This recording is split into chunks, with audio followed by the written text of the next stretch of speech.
Hello and welcome to the JSA Studio. I'm your host, as always, Nathan, and today I'm coming at you with another Big Ten breakdown video. And today we're going to go game by game and predict Week 8 of the Big Ten. There's actually some sneaky good matchups this week, as well as a few teams on upset alert. But before we get into that, it's at this point I am going to ask you to like, comment, and subscribe on this video. It would help me out if you did. And now with the intro done and out of the way, there's only one thing left to do, and that is to get started by starting with Oregon at Purdue. This is one of those upset games that I was talking about. Not so much because Purdue's beaten number one top 5 teams before. That was a Jeff Brom thing. That wasn't a Purdue thing, in my estimations. And Jeff Brom, as he's proving at Louisville, is a very, very good football coach. And he was kind of held back by the fact that Purdue is, Purdue. But this is a tough game for Oregon. A real tough game. Coming off of a close, emotional victory with a ton of controversy against Ohio State. Now you've got a short week, and you're heading to the Eastern time zone. Yeah, that's rough. I don't know how they allowed that to be on the schedule. No team should have to travel literally like 3/4 of the way across the country on a short week. I think that's beyond stupid. But the, TV networks control everything, and they said that they want this game, so that's the way it's going to be. If you're Oregon, you can only hope to survive, I think, at this point. I think the line is not taking into account the travel. I would be relatively surprised if Purdue at least didn't cover in this game. I believe everything is just pointing towards Oregon's going to struggle quite a bit in this game. Now, that being said, I'm not going full-blown balls to the wall and predicting a Purdue upset. I think Purdue is horrible. And I do think Oregon still gets the W by a score of 34-21.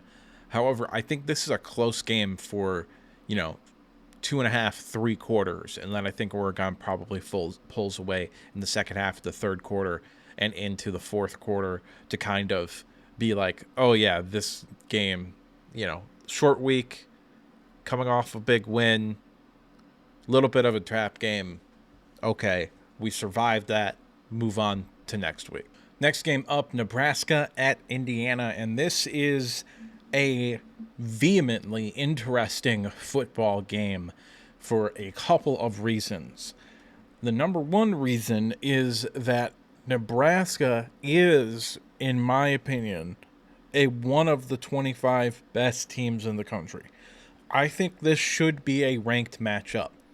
It is not currently. Indiana is ranked. Nebraska is not. I do think Nebraska received votes in the AP poll.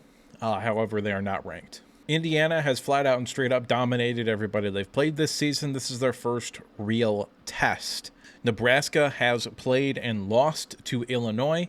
They also could be looking a week ahead to Ohio State. But you never know. This was not a game that very many people in the preseason thought was going to be that big of a deal.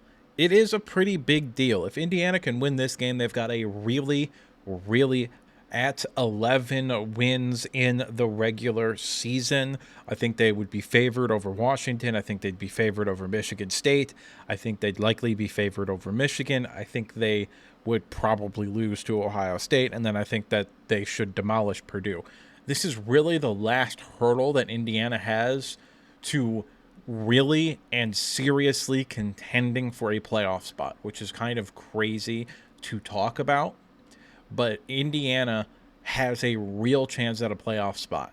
When it comes to the micro of this game, in terms of how I think it's going to play out, I think this is going to look somewhat similar to the Nebraska-Illinois game, especially in the fact that this is going to come down to, in my opinion, how well Dylan Raiola can play. Dylan Raiola, honestly, played really well against Illinois.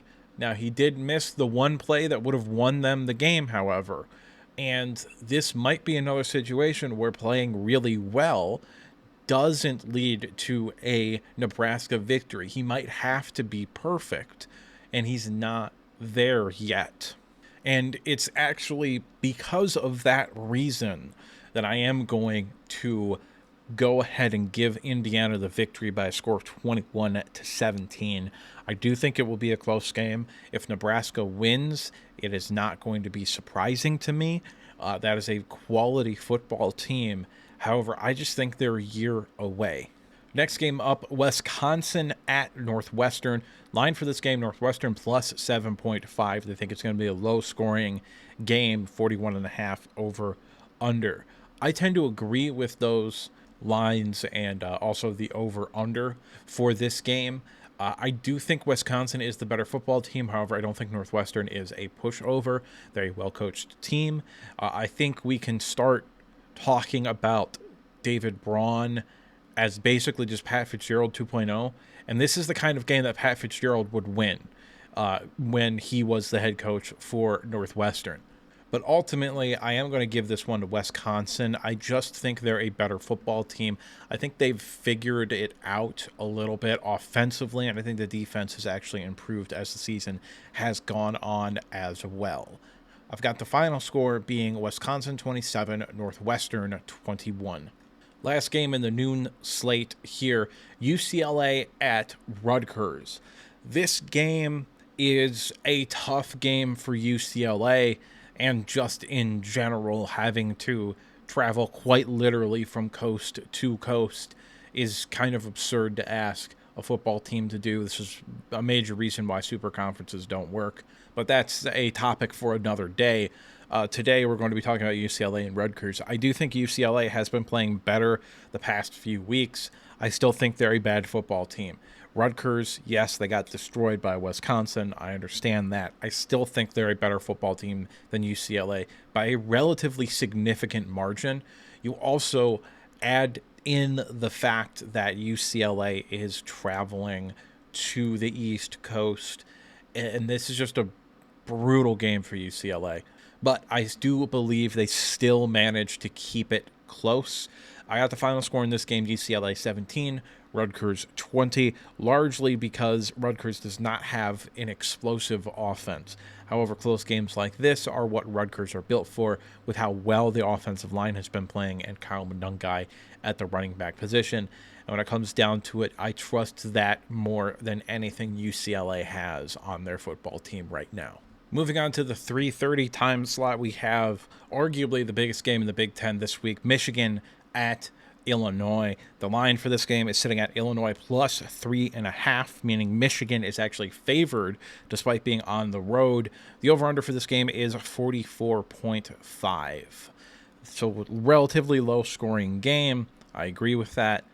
I do, in all honesty, think Michigan coming off a bye with maybe an extra week to figure some shit out, break in the new quarterback, I kind of understand why they would be favored. However, when it comes down to it, I would probably lean more towards Illinois being a better football team than Michigan, especially with how Michigan has looked from a coaching perspective this year. And I've just got to be completely honest with you, the viewer of this video here. I don't really know how to pick this game. This is as close of a matchup to me as you can probably get. Now, basically every computer model in existence is favoring Michigan in this game. S&P Plus, I think, is the most favored. They're I think, at like 5 points for Michigan. FPI has it right at 3.5. And College Football Nerds, who are the best football model, in my opinion, only have Michigan favored by 2.1 points in their model. And I really think this is a very, very close football game. And just call it a gut feeling, I suppose, is how I'm going to have to pick this game. Now, I've been on record for a few weeks that I thought Illinois would actually be favored in this game. And to be honest with you, by all conventional wisdom, they should be favored. But college football models and computer programs have kind of tilted the way that these things are being calculated. And for whatever reason, all the models think Michigan is going to win this game. I am going to predict Michigan to win this game 24-23. But this is a very, very, very close football game here. And if it comes down to Illinois has the ball with the opportunity to win, Illinois' got a real good chance to win this game. If it comes down to Michigan might need a field goal to win the game, I think Michigan would probably have a fairly good opportunity to win as well. Ultimately, when it comes down to Michigan is just the more talented team. And say what you want to about Illinois, but Luke Altmaier hasn't been great under pressure this season. In fact, he's kind of been really bad when under pressure, and Michigan's defensive line is capable of getting pressure on any offensive line in the country. Up next is another sneaky, interesting kind of game here.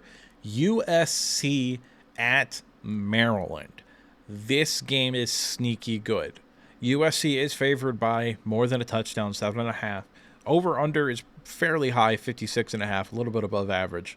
But the real kicker here is USC, again, going coast to coast for like the third time this year, which is just absolutely brutal. And I can't believe USC agreed to do this, especially for sports like basketball or baseball or anything else. This is just a very bad deal for USC. And, well, pretty everybody, actually. I was going to say all of the West Coast teams, but really everybody, if you're on the East Coast or the West Coast. I guess Iowa is the only team that's really not going to have to travel all that much.